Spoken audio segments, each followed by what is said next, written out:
इस कहानी की शुरुआत में हम फ्लोरिडा में रहने वाले कुछ बच्चों को देखते हैं जो गर्मी की छुट्टियां खत्म होने के बाद वापस से स्कूल जाने की तैयारियों में थे। दरअसल ये सभी बच्चे अब अपने फिफ्थ स्टैंडर्ड में चले गए थे, इसीलिए वो अपनी नई क्लास के लिए काफी ज्यादा एक्साइटेड थे और तैयार होकर अपने स्कूल के लिए निकल पड़ते हैं। अगले सीन में हम लियोनार्डो नाम के एक लिजार्ड और वेक्टर नाम के एक टर्टल को देखते हैं जो पिछले कई सालों से स्कूल के फिफ्थ क्लास में पेट एनिमल थे और उन्होंने अब तक फिफ्थ स्टैंडर्ड के बैच के बहुत सारे बच्चों और टीचर को देखा था, इसीलिए उन दोनों को लाइफ का काफी अच्छा नॉलेज था। लियो और वो टर्टल भी बच्चों की तरह ही फिफ्थ क्लास के नए बैच के बच्चों के लिए काफी ज्यादा एक्साइटेड थे, क्योंकि समर हॉलीडे के दौरान वो दोनों भी काफी बोर हो गए थे अकेले। अब सभी बच्चे जब समर हॉलीडे खत्म करके अपने नए क्लास में पढ़ने आते हैं तो लियो और वो टर्टल बच्चों को और उनके बिहेवियर को देखकर उन्हें जज करने लगते हैं और आपस में खूब मस्ती करते हैं, क्योंकि वो दोनों काफी अच्छे दोस्त भी थे। फिफ्थ क्लास की क्लास टीचर मिस सेलिना सभी बच्चों को बताती है कि इस बार भी उनके स्कूल में एक कंपटीशन किया जाएगा जिसमें जीतने वाली क्लास के बच्चों को मैजिक लैंड पार्क में स्पेशल डे ट्रिप पर ले जाया जाएगा। मिस सेलिना की बातें सुनकर सारे बच्चे बहुत खुश होते हैं और वो मिस सेलिना को काफी पसंद भी करते थे, क्योंकि वो अपने क्लास के बच्चों से बहुत ज्यादा प्यार करती थी और उन्हें कभी भी पनिशमेंट नहीं देती थी।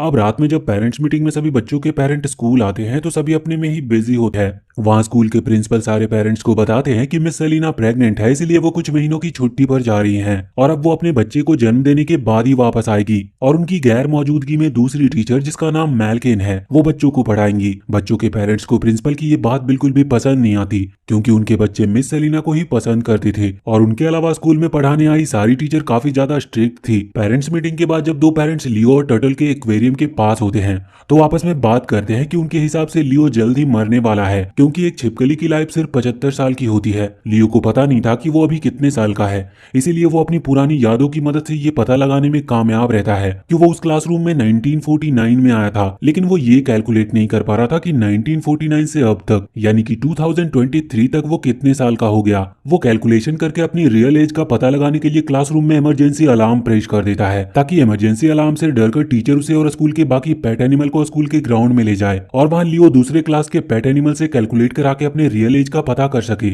और होता भी बिल्कुल वैसा ही है जैसा उसने सोचा था। इमरजेंसी अलार्म की वजह से स्कूल के स्टाफ लियो और बाकी पेट एनिमल को स्कूल के ग्राउंड में एक जगह पर रख देते हैं, जिसके दौरान लियो एक रैबिट से अपनी एज कैलकुलेट करा के ये पता लगा लेता है कि उसकी उम्र 74 ईयर हो चुकी है और वो जल्दी 75 का होने वाला है। वो ये जानकर बहुत दुखी होता है, क्योंकि अब वो एक साल के बाद मरने वाला था और अभी तक उसने अपनी जिंदगी को खुलकर जिया भी नहीं था। अब क्लास में बच्चों की नई टीचर मिस मैकलिन भी आ जाती है, जो क्लास की पुरानी टीचर मिस सेलिना को क्लास से बाहर करके काफी स्ट्रिक्टली तरीके से बच्चों को पढ़ाना स्टार्ट कर देती है। वो एक बहुत ही पुराने ख्यालों की टीचर थी जिन्हें बच्चे बिल्कुल भी पसंद नहीं थे और वो बच्चों को बुरी तरह से टॉर्चर करती थी। वो क्लास में सभी बच्चों को बताती है कि हर दिन एक बच्चा क्लास के पेट एनिमल लियो और टर्टल को अपने साथ घर ले जाएंगे और अगले दिन सही सलामत उन्हें वापस लेकर आएंगे। लेकिन मिस मैकलिन के पूछने पर कोई भी बच्चा लियो और टर्टल को अपने साथ घर ले जाने के लिए राजी नहीं था। लेकिन समर नाम की एक लड़की जो काफी ज्यादा बोलती थी और उसके पेरेंट्स काफी ज्यादा अमीर थे, वो लियो को अपने साथ घर ले जाने के लिए राजी हो जाती है और लियो भी ये देखकर बहुत खुश होता है, क्योंकि इस दौरान वो समर के घर से भागकर अपनी बची हुई लाइफ को आजाद होकर जी सकता था। समर लियो को अपने घर ले जाने के बाद अपनी फैमिली के साथ मस्ती करने में बिजी हो जाती है और इस दौरान जब लियो खिड़की से बाहर देखता है तो बहुत खुश होता है और अपने पिंजरे से बाहर निकलकर खिड़की की तरफ आगे बढ़ने लगता है। अब देखते ही देखते सुबह से शाम और शाम से रात हो जाती है, लेकिन लियो अपनी स्लो स्पीड की वजह से खिड़की तक नहीं पहुंच पाता। अब समर जब अपने कमरे में आती है तो वो लियो को उसके पिंजरे में ना पाकर परेशान हो जाती है। इस दौरान लियो जब इधर नीचे गिरता है तो वो गलती से थोड़ा जोर से बोल देता है, जिससे समर को पता चल जाता है कि लियो उससे बात कर सकता है और वो डरकर चिल्लाने लगती है। लियो किसी तरह उसे शांत कराता और उसे समझाता है कि अगर वो इसके बारे में किसी और को बताएगी तो साइंटिस्ट उस पर अजीब तरह के एक्सपेरिमेंट करने लगेंगे जिससे उसकी मौत हो जाएगी और वो सिर्फ समर से ही बात कर सकता है, क्योंकि समर एक स्पेशल लड़की है। लियो की बात सुनकर समर शांत हो जाती है और ये जानकर काफी खुश थी कि वो एक स्पेशल लड़की है जिसकी वजह से लियो उससे बात कर पा रहा है। अब समर अपनी आदत की वजह से अपनी और अपनी फैमिली की तारीफ करने लगती है और वो लियो के सामने काफी देर से बोलती ही जा रही थी। लियो अब तक समझ चुका था कि समर की सबसे बड़ी प्रॉब्लम है कि वो जब भी किसी से बात करती है तो वो अगले व्यक्ति की बात को सुने बिना ही बोलते जाती है, जिससे स्कूल के बच्चे समर को बिल्कुल भी पसंद नहीं करते और इसी वजह से स्कूल में उसका एक भी दोस्त नहीं है। अब समर भी इस बात को एक्सेप्ट कर लेती है कि उसके लगातार बोलने की वजह से ही उसके क्लासमेट उसे पसंद नहीं करते, जिसका उसे बहुत दुख है। लियो उसे समझाता है कि कोई भी परफेक्ट नहीं होता और वो समर को एक आइडिया देता है कि जब वो किसी से बात करना शुरू करे तो वो सामने वाले से एक सवाल पूछ ले जिससे उसे अच्छा लगेगा। अब समर और लियो जल्दी एक अच्छे दोस्त बन गए थे, क्योंकि समर अपनी सारी प्रॉब्लम लियो के साथ शेयर कर सकती थी। अगले दिन वो लियो को वापस से क्लास में ले जाकर उसके पिंजरे में रख देती है। लियो को वापस देखकर लियो का फ्रेंड टर्टल पूरी तरह से हैरान था, क्योंकि वहां पर लियो काफी ज्यादा खुश लग रहा था। अब मिस मैकलिन जब क्लास में वापस से पढ़ाने आती है तो वो सभी बच्चों को अपना लैपटॉप बंद करके मोटी मोटी किताबें पढ़ने को देती है, जिससे सारे स्टूडेंट्स बहुत दुखी होते हैं, क्योंकि मिस मैकलिन के आने से उनका स्टडी करना और भी टफ हो गया था। मिस मैकलिन जब स्टूडेंट से पूछती है कि आज पेट को कौन अपने घर ले जाएगा, तो समर एक बार फिर से लियो को अपने घर ले जाने के लिए अपना हाथ उठाती है, लेकिन मिस मैकलिन इससे साफ साफ मना कर देती है, क्योंकि एक स्टूडेंट सिर्फ एक बार ही किसी पेट को अपने घर ले जा सकता था। इसीलिए अब इलाई नाम का एक लड़का लियो को अपने साथ घर ले जाने के लिए राजी होता है। वो जब लियो को अपने घर ले जा रहा था तो समर इलाई के पास जाती है और उससे उसके घर आकर लियो के साथ टाइम स्पेंड करने के लिए पूछती है। इलाई तो इसके लिए राजी था, लेकिन उसका ड्रोन हर समय उसके साथ ही रहता था और उसका ख्याल रखता था।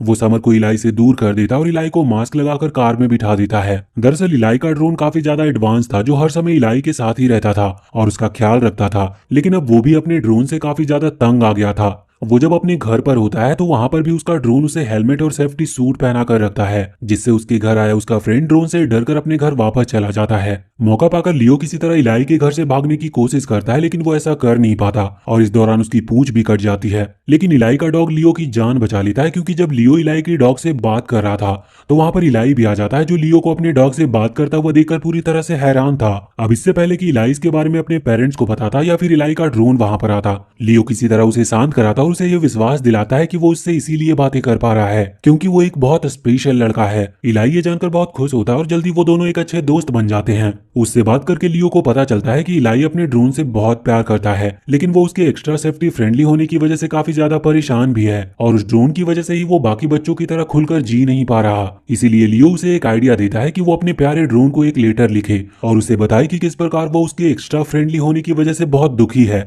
और अपनी लाइफ को खुलकर नहीं जी पा रहा। इलाई ऐसा ही करता है और जब उसका ड्रोन उसके लेटर को पढ़ता है तो उसे अपनी गलती का एहसास होता है और वो इलाई से नाराज होकर उसके सामने खुद को डस्टबिन में डालने की कोशिश भी करता है। इलाई अपने ड्रोन को ऐसा करता देखकर हैरान था, लेकिन लियो उसे समझाता है कि ड्रोन उसके सामने ये सब नाटक कर रहा है और कुछ देर के बाद वो खुद ही ठीक हो जाएगा। अब क्योंकि इलाई का ड्रोन उसके साथ नहीं था, इसीलिए वो लियो के साथ मिलकर खूब मस्ती करता है। अगले दिन वो लियो को वापस से क्लास में ले आता और काफी ज्यादा खुश लग रहा था। लियो का फ्रेंड टर्टल ये देखकर पूरी तरह से हैरान था कि आखिर लियो को अपने साथ ले जाने वाले बच्चे वापस आने के बाद खुश क्यों होते हैं और लियो को बेस्ट क्यों बताते हैं। अब मिस मैकलिन जब हर दिन की तरह बच्चों से पूछती है कि आज पेट्स को कौन घर ले जाएगा, तो इलाई और समर दोनों ही लियो को अपने घर ले जाने के लिए अपना हाथ उठाते हैं, लेकिन रूल की वजह से मिस मैकलिन उन दोनों को ही मना कर देती है और आज जेडा नाम की एक लड़की लियो को अपने साथ घर ले जाती है। जेडा के डैड एक डॉक्टर थे और उनकी फैमिली शहर के सबसे अमीर फैमिली में से एक थी, इसीलिए जेडा हर समय दिखावा करती थी और परफेक्ट अमीर लोगों के साथ रहना पसंद करती थी। और उन दोनों की तरह ही जेडा को भी जल्दी लियो की सच्चाई पता चल जाती है कि वो बोल सकता है, लेकिन लियो किसी तरह उसे भी ये बात किसी और को बताने से रोकता है और उसे भी ये विश्वास दिलाता है कि वो एक स्पेशल लड़की है जिसकी वजह से लियो उससे बात कर पा रहा था। लियो को जेडा की प्रॉब्लम के बारे में पता था कि वो काफी ज्यादा दिखावा करती है,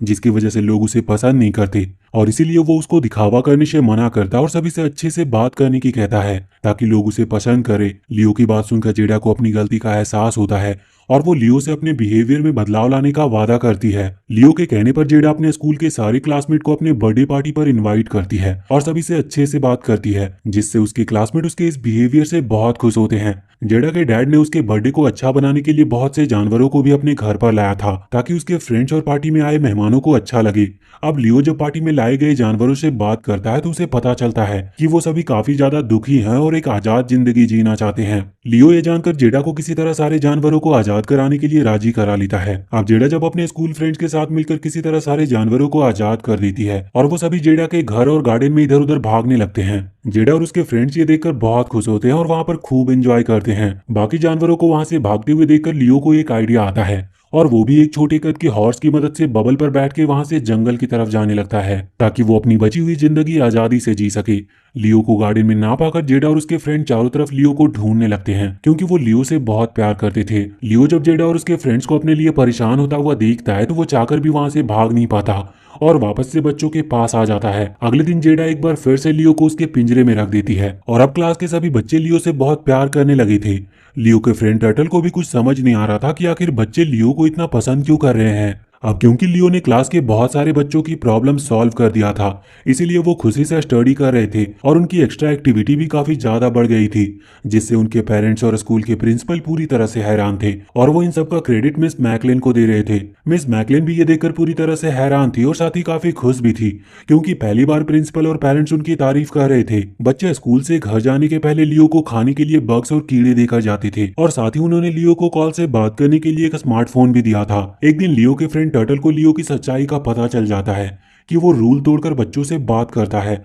और उनकी प्रॉब्लम सॉल्व करता है, और उसी की वजह से बच्चे उसे इतने ज्यादा पसंद करने लगे हैं। क्लास में जब सारे बच्चे लियो को अपने साथ घर ले जाने के लिए आपस में झगड़ रहे थे, तो एंटोनी नाम का एक लड़का लियो को अपने घर ले जाने के लिए खड़ा होता है, क्योंकि वो अभी तक एक बार भी लियो को अपने घर पर नहीं ले गया था। एंटोनी एक बहुत बुरा लड़का था जो बाकी बच्चों को bully करता था, इसीलिए लियो उसके साथ जाने से डर रहा था। लेकिन लियो का फ्रेंड टर्टल भी किसी तरह छुपकर लियो के साथ एंटोनी के घर पर आ जाता है और लियो की तरह ही एंटोनी की प्रॉब्लम सॉल्व करके उसका फेवरेट बनने की कोशिश करता है। टर्टल को बोलता देखकर एंटोनी काफी ज्यादा डर गया था, लेकिन टर्टल किसी तरह उसे शांत कराता और उसके अजीब से सवालों का गलत सही जवाब देकर उसे शांत कराने की कोशिश करता है। टर्टल के जवाब से एंटोनी पूरी तरह से सेटिस्फाई नहीं था, इसीलिए आखिरकार लियो को ही उसके पास जाना पड़ता है और वो एंटोनी के सवालों का सही जवाब देता है और साथ ही वो एंटोनी को एक अच्छा लड़का बनने के लिए मोटिवेट भी करता है। क्लास के सभी बच्चे अब लियो के काफी अच्छे दोस्त बन गए थे और उन सभी को ही ये लगता था कि लियो सिर्फ उनसे ही बात कर सकता है, क्योंकि वो स्पेशल हैं। इसीलिए उन्होंने लियो को खुद से बात करने के लिए एक स्मार्टफोन भी दिया था।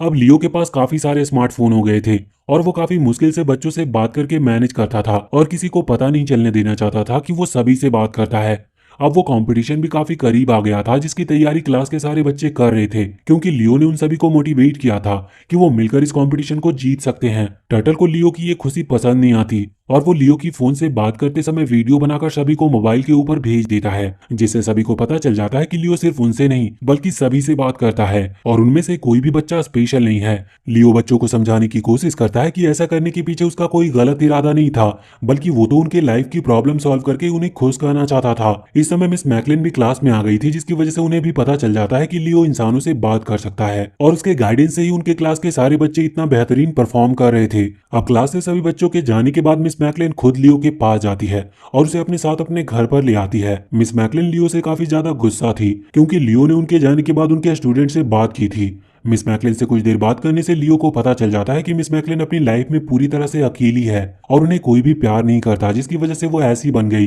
वो लियो को बताती है कि उन्हें बचपन में भी किसी से प्यार नहीं मिला और उन्होंने अपनी लाइफ का एक बड़ा हिस्सा सिर्फ स्टडी करने में गुजार दिया, जिसके बाद भी वो सिर्फ एक नॉर्मल सी टीचर बनकर रह गई। मिस मैकलिन की प्रॉब्लम जानने के बाद लियो अपने अनुभव से उन्हें भी एक अच्छी टीचर बनने की एडवाइस देता है, ताकि स्टूडेंट्स और लोग मिस मैकलिन को भी प्यार करे। मिस मैकलिन भी लियो की बात समझ जाती है और वो अपने क्लास के स्टूडेंट के साथ अच्छे से बात करने का वादा भी करती है। अगले दिन जब वो अपने स्कूल में जाती है तो पहली बार स्टूडेंट से अच्छे से बात करती है, जिससे बच्चों को और उन्हें काफी अच्छा लगता है। क्लास के सारे स्टूडेंट्स लियो से बात किए बिना उसके गैर मौजूदगी में ही कंपटीशन में अच्छा परफॉर्म करते हैं और वो कंपटीशन जीत भी जाते हैं। मिस मैकलिन ने लियो को अपने साथ रखा था और वो कंपटीशन की सारी जानकारी लियो को बता रही थी, लेकिन जब उनकी क्लास के बच्चे कंपटीशन जीत जाते हैं और स्कूल के प्रिंसिपल के साथ ही पेरेंट्स भी क्लास के इस जीत के लिए मिस मैकलिन को क्रेडिट देने लगते हैं, जिससे मिस मैकलिन बहुत खुश होती है और जीत की ट्रॉफी को अपने पास ही रखने का फैसला करती है। वो ये नहीं चाहती थी कि किसी को भी पता चले कि उनके क्लास के बच्चों के कंपटीशन जीतने के पीछे लियो का हाथ है, इसीलिए वो लियो को लेकर अपनी कार से वहां से निकल जाती है और लियो को फॉरेस्ट में जाकर छोड़ देती है और वो उसे झूठ बोल देती है कि उनके क्लास के बच्चे कंपटीशन हार गए और वो सभी लियो से नफरत करते हैं। अगली सीन में हम बच्चों को देखते हैं जो क्लास में लियो को ना पाकर काफी ज्यादा परेशान थे। मिस मैकलिन जब क्लास में आती है तो वो सभी से झूठ बोल देती है कि लियो उन सभी को छोड़कर आजादी से अपनी लाइफ जीने के लिए चला गया और मिस मैकलिन ने खुद लियो की तरफ से एक झूठा नोट भी लिख दिया था। अब सभी बच्चों को विश्वास हो जाता है कि लियो उनको छोड़कर चला गया है, इसीलिए वो लियो के बिना ही मैजिक लैंड ट्रिप पर घूमने के लिए निकल पड़ते हैं। अब लियो के फ्रेंड टर्टल को भी अपनी गलती का एहसास हो चुका था कि उसने जेलस की वजह से अपने फ्रेंड लियो का साथ नहीं दिया, क्योंकि वो जानता था कि मिस मैकलिन झूठ बोल रही है और वो लियो को अपने साथ ले गई थी। इसीलिए वो टर्टल किसी तरह इलाई के ड्रोन को कमांड देकर अपने पास बुलाता है और फिर ड्रोन के साथ उड़ते हुए उस बस के पास आ जाता है जिससे मिस मैकलिन बाकी बच्चों के साथ ट्रिप पर जा रही थी। वहां पर वो सभी को मिस मैकलेन की सच्चाई बता देता है कि मिस मैकलेन ही लियो को अपने साथ ले गई थी और उन्होंने अब तक उनसे जो कुछ भी बोला है वो सब झूठ है। टर्टल की बात सुनकर सारे बच्चे गुस्से से मिस मैकलेन की तरफ देखने लगते हैं और अब मिस मैकलेन को भी सारा सच बताना पड़ता है कि उन्होंने ही लियो को जंगल में छोड़ा था क्योंकि वो उनके सक्सेस का क्रेडिट खुद लेना चाहती थी। अब मिस मैकलेन को अपनी गलती का एहसास हो गया था, इसीलिए वो बच्चों के साथ मिलकर लियो को वापस लाने का प्लान बनाती है। वो जब बस ड्राइवर को जंगल की तरफ ले जाने को बोलती है तो वो ऐसा करने से साफ साफ मना कर देता है, जिस बात पर गुस्सा होकर मिस मैकलेन किसी तरह बहुत मुश्किल से बस ड्राइवर को, जो बच्चों का गेम कोच था, उसे बस से बाहर निकालकर लियो को बचाने के लिए निकल पड़ती है। वहीं दूसरी तरफ जंगल में लियो को काफी मुश्किलों का सामना करना पड़ रहा था क्योंकि उसे जंगल के वातावरण में रहने का बिल्कुल भी एक्सपीरियंस नहीं था। अब लियो को जंगल में वो जानवर मिल जाते हैं जिनको उसने आजाद कराया था, इसीलिए वो सभी मिलकर लियो को जंगल में रहने में मदद करते हैं। और अब तक टर्टल भी ड्रोन के साथ जंगल में लियो को बचाने के लिए आ गया था, लेकिन उसे लियो मिलता नहीं। अब जब जंगल में लियो अपने से भी कुछ ज्यादा बूढ़े लिजार्ड से मिलता है तो उसे पता चलता है कि लिजार्ड सिर्फ 75 साल तक नहीं बल्कि इससे भी काफी लंबे समय तक जिंदा रहते हैं, जिसे जानकर लियो बहुत खुश होता है। अब लियो और बाकी के जानवरों का सामना जब खतरनाक क्रोकोडाइल से होता है तो वो लियो को अकेला छोड़कर वहां से भाग जाते हैं, लेकिन इससे पहले कि वो क्रोकोडाइल लियो को कोई नुकसान पहुंचाते वहां पर मिस मैकलेन भी बच्चों के साथ बस में बैठकर आ जाती है, जिससे वो क्रोकोडाइल डर कर भाग जाते और बचे हुए क्रोकोडाइल को मिस मैकलेन और ड्रोन मारकर वहां से भगा देते हैं। लियो वापस से बच्चों से मिलकर बहुत खुश होता है और अब वहां पर वो टर्टल भी आ जाता है जो लियो से मिलकर बहुत खुश था